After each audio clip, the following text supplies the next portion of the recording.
YouTube channel शिक्षा दीक्षा। तो चलिए स्टार्ट करते हैं अपनी आज की वीडियो। आज की जो मेरी वीडियो है गाइस, उसमें बहुत ही इंपॉर्टेंट करंट अफेयर्स आपको मिलेंगे।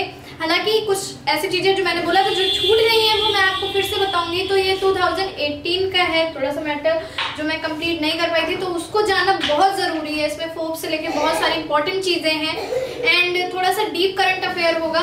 तो गाइज वन लाइनर तो मैं लाती रहती हूँ, उसके साथ ऐसे भी चीजें बहुत जरूरी हैं जिनके बारे में थोड़ा सा हमको डीप पढ़ना बहुत ज्यादा जरूरी होता है।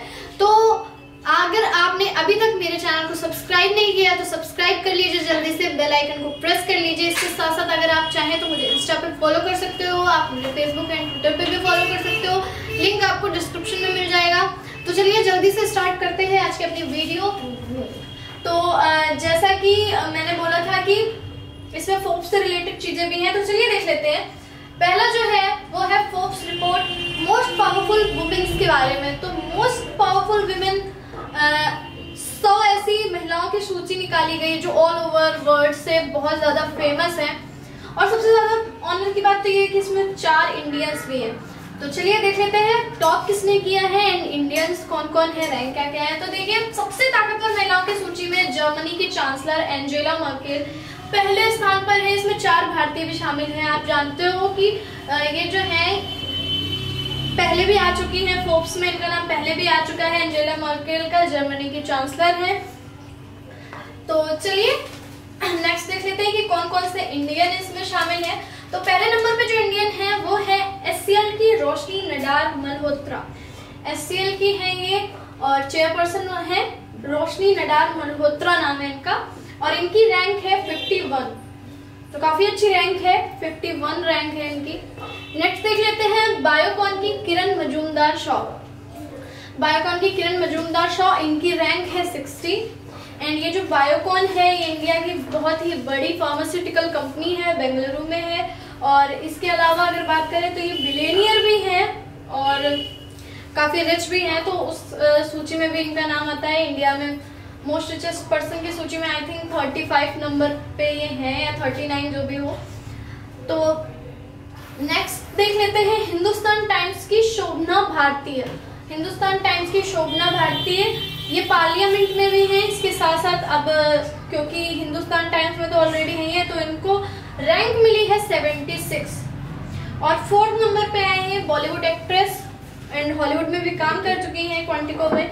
94 इनकी रैंक है प्रियंका चोपड़ा। इनको तो आप लोग अच्छे से जानते होंगे। तो ये 3 नाम आप जरूर लर्न कर लीजिए क्योंकि आपके लिए शायद नए भी हो सकते हैं, तो इसको अच्छे से लर्न कर लीजिए। और मैं तो कहूंगी चारों नाम लर्न कर लीजिए। इसके साथ साथ रैंक भी मैंने लिख दी है। हालांकि फर्स्ट रैंक बहुत ज्यादा इंपॉर्टेंट है और उसके बाद रैंक शायद पूछी जा सकती है, तो इस वजह से रैंक लिख दी है। आप लोग रैंक भी लर्न कर सकते हो। चलिए नेक्स्ट देख लेते हैं COP24। तो COP24 ये क्या है चलिए समझ लेते हैं। पहली चीज तो ये थी कॉन्फ्रेंस ऑफ पार्टीज की एक कॉन्फ्रेंस थी। देखते हैं United nation convention on climate change के पक्षकार देशों को COP के नाम से जाना जाता है। जो कि United nation convention on climate change के पक्षकार हैं उन देशों को COP के नाम से जाना जाता है।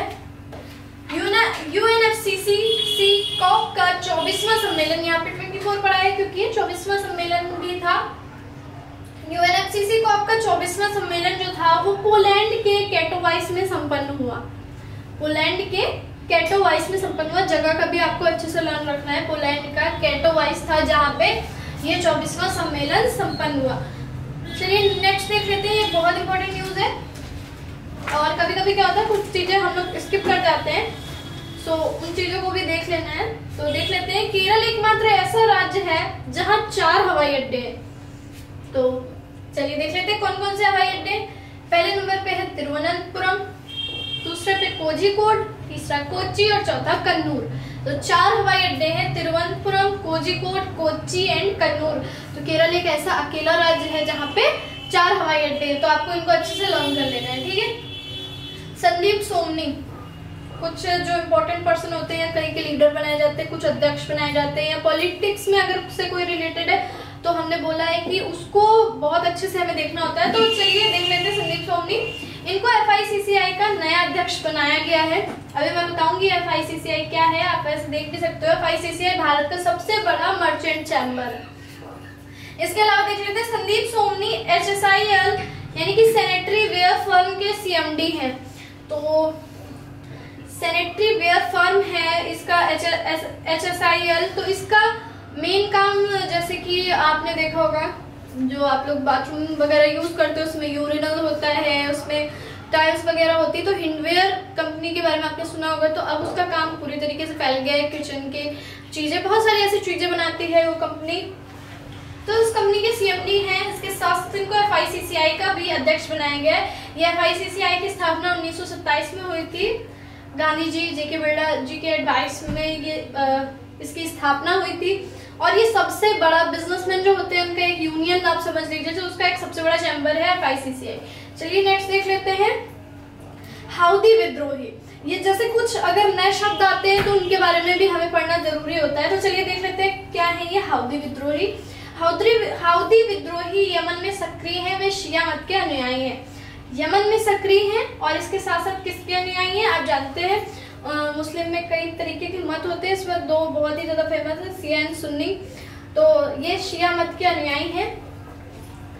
यमन की राजधानी साना सहित इन्होंने ऐसे देशों में अधिकार कर लिया, ऐसे और भी देशों में अधिकार कर लिया है। ऐसे और देशों में क्या बोल सकते हैं, ऐसे और राज्यों में या क्षेत्रों में समझ सकते हो कि ऐसे और भी क्षेत्रों में इन्होंने अपना अधिकार कर लिया है। यमन की राजधानी साना। तो ये भी चीज इम्पोर्टेंट है कि आपको राजधानियां भी लर्न होनी चाहिए इन सारे देशों की। तो यमन की राजधानी क्या है, साना। साना से इन्होंने ऐसे ही क्षेत्रों में और भी अधिक क्षेत्रों में अधिकार कर लिया है। तो अगर ऐसा कुछ भी है जो कि इम्पोर्टेंट होता है या कोई ऐसा नाम जो कि आप न्यूज़पेपर में देखते हो, तो अगर वो आपको लग रहा है कुछ नया आया है जिसके बारे में आपने नहीं पढ़ा है तो उसको जरूर पढ़ लीजिए, चाहे गूगल से पढ़िए चाहे कैसे भी पढ़िए, तो बहुत इंपॉर्टेंट होता है। तो यहाँ पर तो हम लोग बातें करते ही हैं। इसके साथ में हमने जैसे बोला है कि अगर आप रेगुलर न्यूज़पेपर पढ़ते हो, 40 to 45 मिनट अगर आप न्यूज़पेपर को देते हो और कुछ इंपॉर्टेंट न्यूज़ पढ़ते हैं, आप आधे घंटे ही दीजिए, बहुत इंपॉर्टेंट न्यूज़ पढ़िए, जैसे स्पोर्ट्स से जुड़ी हुई, पॉलिटिक्स से जुड़ी हुई, ये सारी चीजें पढ़िए। तो आपको बहुत ज्यादा करंट अफेयर के लिए परेशान होने की जरूरत नहीं होती है। हालांकि कुछ चीजें ऐसी हैं जो कभी कभी हम लोग स्किप कर देते हैं, उसके लिए करंट अफेयर हमें पढ़ना ही होता है।